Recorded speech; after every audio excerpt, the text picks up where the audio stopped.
দুবেলা দুমুঠো পেলে ছেড়ে দেবো অন্য সব দাবি। অযৌক্তিক লোভ নেই, এমনকি নেই যৌন ক্ষুধা।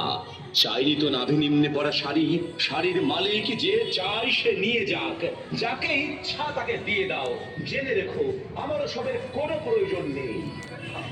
যদি না মেটাতে পারো আমার সামান্য এই দাবি, তোমার সমস্ত রাজ্যে যজ্ঞ কাণ্ড ঘটে যাবে। ক্ষুধার্তের কাছে নেই ইষ্টানিষ্ট আইন কানুন। সম্মুখে যা কিছু পাবো খেয়ে যাবো অবলীলাক্রমে। থাকবে না কিছু বাকি, চলে যাবে হাফ হাতের গ্রাসে। যদি বা দুই পাঁচ সম্মুখে তোমাকে ধরে পেয়ে যাই, রাক্ষসে ক্ষুধার কাছে উপাদেয় পাচার হবে।